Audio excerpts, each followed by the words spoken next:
Voilà, le projet est en sentier. Sur ce, je pense que nous avons bouclé avec, ce volet qui, concernait la justice sociale. Merci en tout cas, monsieur le Premier ministre, pour, tous ces éclairages que vous avez donnés, sur ce point. Nous passons à présent, au volet suivant qui concerne la bataille 5. Il n'y aura pas d'avenir prospère pour le Congo sans une culture créative. Maxence Monsieur le Foucault. Premier ministre, j'ai ce privilège de vous poser cette question, quelque peu embarrassante. Quelle est la politique nationale mise en place pour relancer les arts de manière générale en République du Congo et surtout rendre la créativité culturelle compétitive hors de nos frontières? C'est déjà la valoriser, la promouvoir.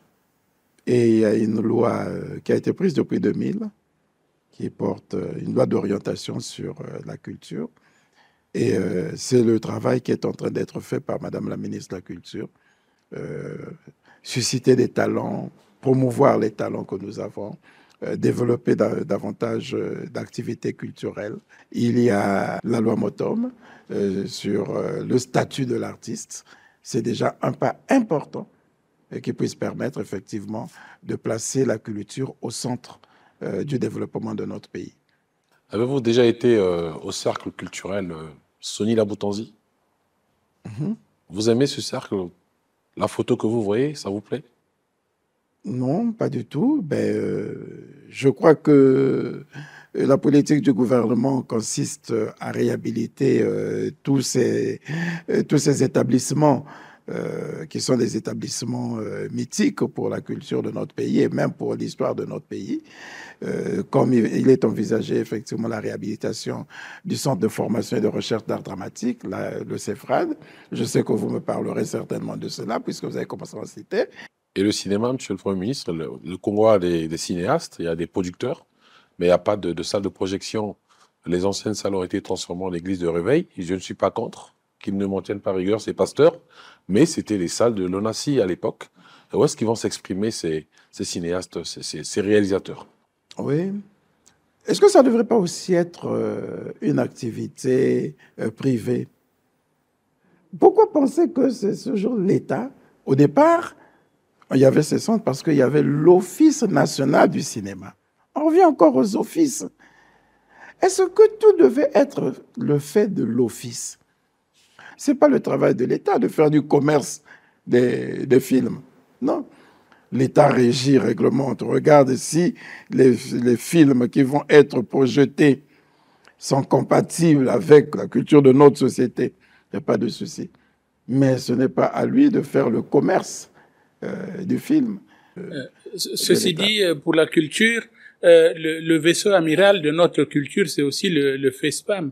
Il a été donc relancé à partir de CBT, mais pourquoi l'étape de Paris?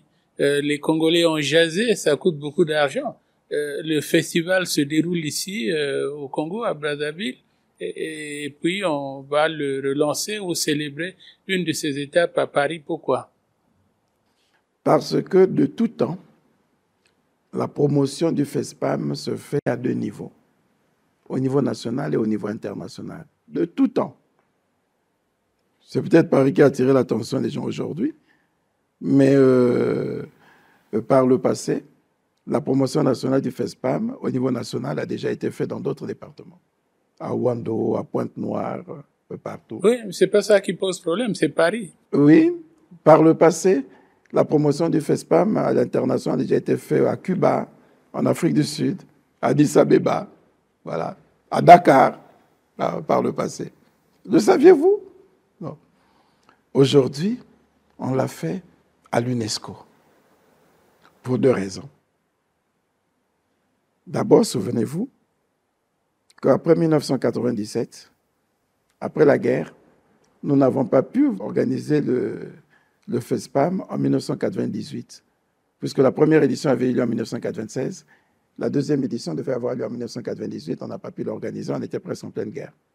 Il a fallu que l'UNESCO se soit investi pour que nous ayons réussi à organiser l'édition du FESPAM en 1999. Et puis reprendre un moment. Voilà. En 2016, nous n'avons pas pu organiser le FESPAM. Et depuis, il n'y a plus rien. Nous venons encore de travailler avec l'UNESCO et on a profité de ce que l'UNESCO a porté le projet des deux Congos sur la rumba pour en faire un patrimoine immatériel et culturel de l'humanité. La rumba, on peut dire que c'est le socle du FESPAM.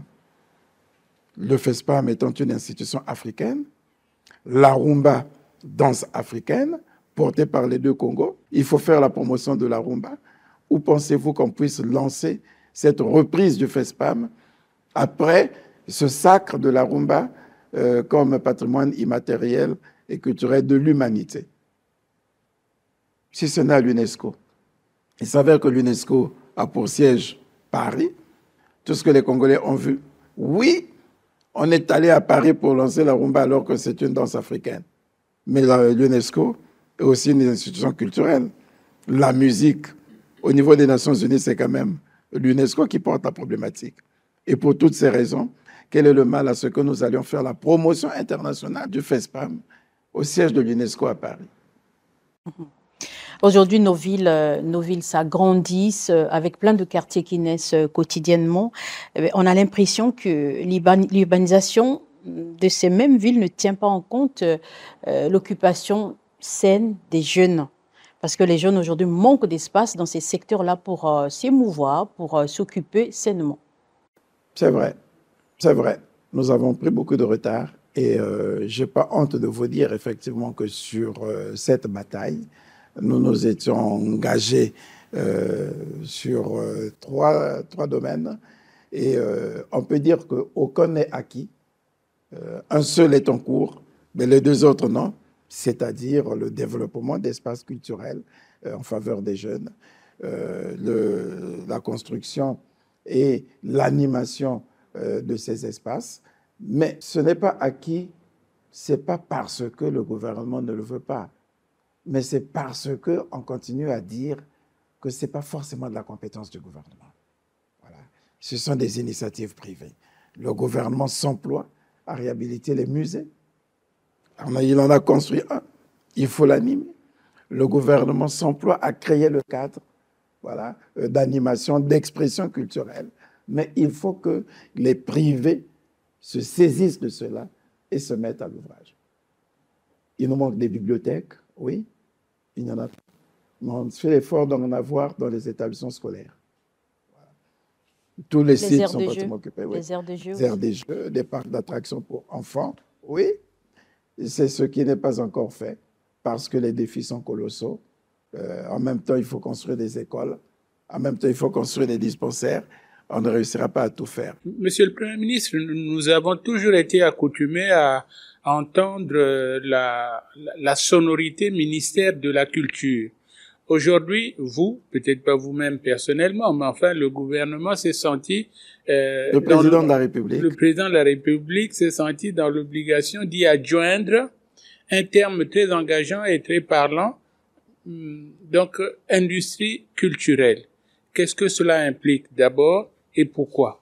C'est la volonté de la diversification de l'économie et de démontrer effectivement que la culture et le tourisme doivent participer totalement au PIB national. Donc, en faire des activités marchandes, des activités économiques, pour que la culture ne soit pas gérée simplement sous l'angle social, où on pensait qu'il suffisait d'aller visiter des musées, où on pensait qu'il suffisait simplement de voir des artistes chanter, mais faire en sorte que ce soit une grande industrie qui rapporte des ressources au PIB national. Voilà.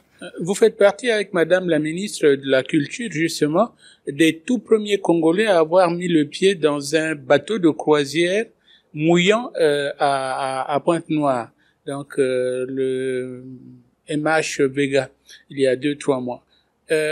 L'industrie du tourisme a aussi une facette qui commence aujourd'hui à interpeller les consciences en Occident, cette invasion touristique qui est un tout petit peu en contradiction avec la sauvegarde de l'environnement. Est-ce que le gouvernement en est conscient? Oui, ben c'est encadré. On ne va pas encourager le tourisme de masse là où nous avons des parcs protégés, mais on ne va pas non plus cacher, on ne met pas une lampe allumée sur le boisseau. Si nous faisons tous ces efforts de préservation d'espèces fauniques, florales, forestières, quel est l'intérêt de faire en sorte que ça ne soit pas vendu au public curieux qui voudrait bien venir découvrir pour la première fois des éléphants, pour la première fois assister au nourrissage des chimpanzés, voir les espèces que nous avons dans notre pays. Donc oui, on apprendra toujours à concilier développement touristique, préservation de la nature et promotion culturelle.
C'était la 5e bataille.